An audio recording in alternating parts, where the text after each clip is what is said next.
नमस्कार साथियों, royal study with Ajay Shastri के यूट्यूब चैनल पर आपका हार्दिक अभिनंदन है। आज हम आपको हिंदी में लिंगों के बारे में बताएंगे कि लिंग क्या है। यदि आप मेरे चैनल पर बिल्कुल नए हैं तो मेरे चैनल को सब्सक्राइब कीजिए और बेल आइकन दबाइए ताकि आपको हिंदी की बेहतरीन युक्तियों के साथ पढ़ाई गई मेरे द्वारा हिंदी अच्छे से प्राप्त हो सके, निःशुल्क प्राप्त हो सके। आज हम आपको लिंग के बारे में बताएंगे।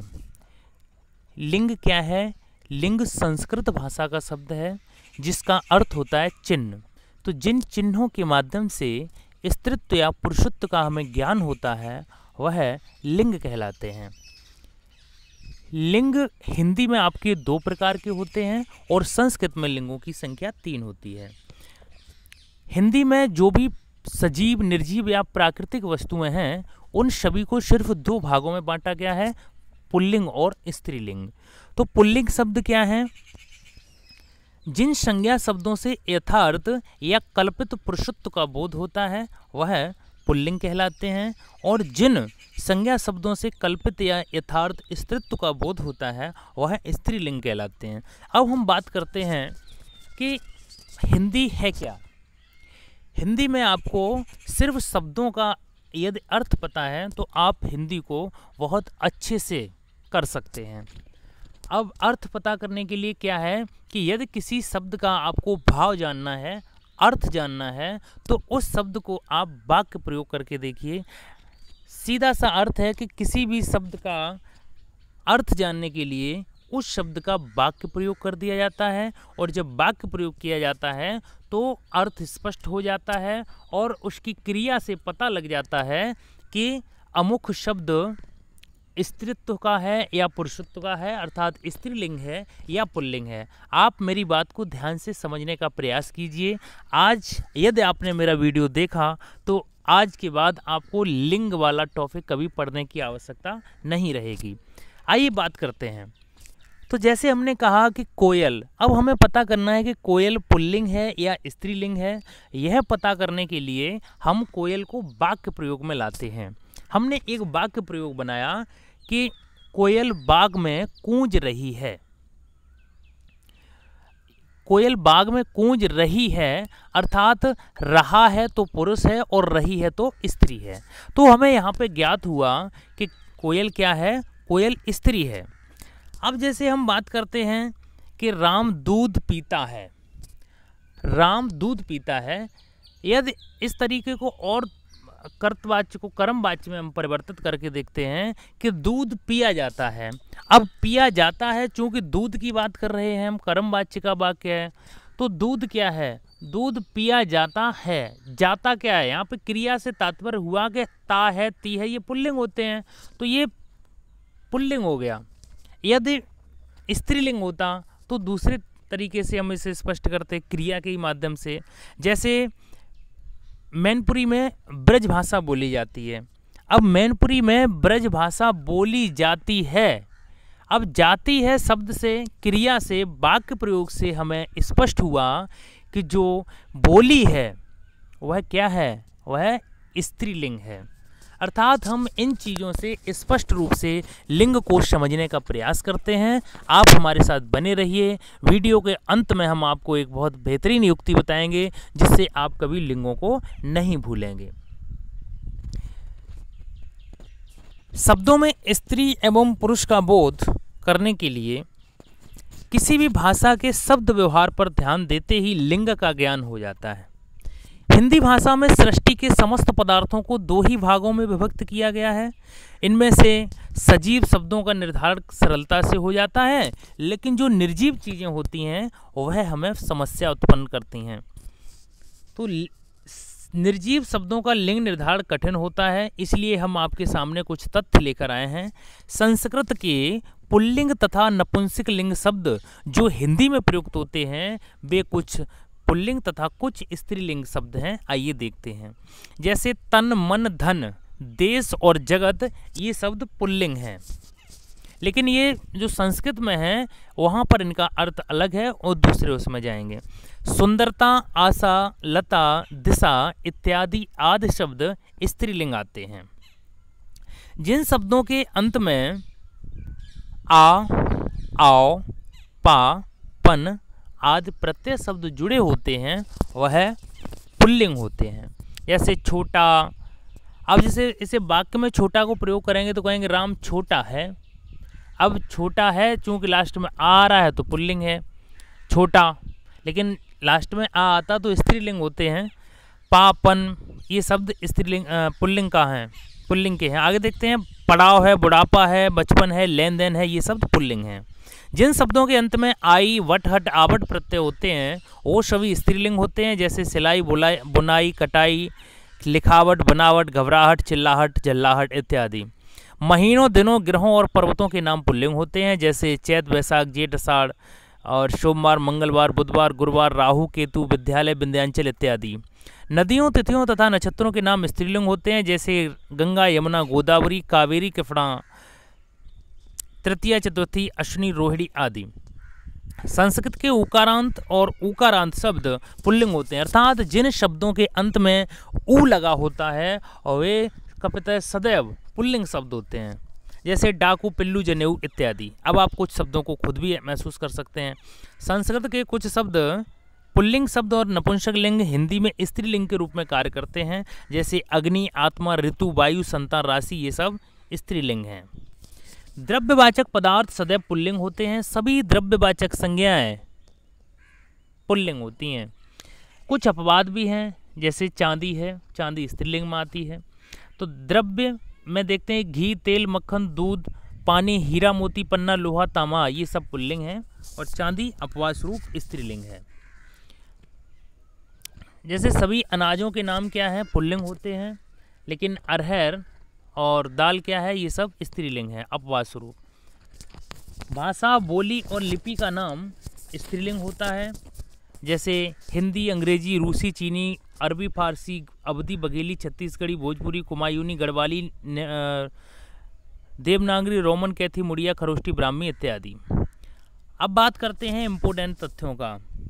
कुछ प्राणीवाचक शब्द पुरुषत्व और स्त्रीत्व दोनों में आते हैं, ये कंफ्यूज करते हैं। तो इनकी कंफ्यूजन दूर करने के लिए, इनकी भ्रांति दूर करने के लिए हम उस शब्द को लेकर वाक्य प्रयोग में लाते हैं। जैसे लिखा है चीता। अब चीता चूंकि होता है, मतलब चीता क्या है कि चीता दौड़ रहा है या चीता बैठा है। चीता अपनी मूंछों के माध्यम से शिकार को पहचान लेता है। हमें स्पष्ट रूप से दिख रहा है कि ये पुल्लिंग है। अब क्या है कि इनके स्त्रीलिंग बनाने के लिए सबसे पहले हम वाक्य प्रयोग करके उन शब्दों का अर्थ पता करते हैं कि ये पुल्लिंग है या स्त्रीलिंग है। उसके बाद यदि पुल्लिंग का हो रहा है, जैसे चीता सोता है, तो अब चीता का हमें स्त्रीलिंग बनाना है तो हम मादा चीता लगाएंगे। यदि जैसे उल्लू रात में जागता है, तो जागता है से क्रिया से हमें स्पष्ट हुआ कि ये पुल्लिंग है। अब इसका हम स्त्रीलिंग बनाएंगे तो इसका स्त्रीलिंग क्या बनेगा कि नर तो पुल्लिंग है, नर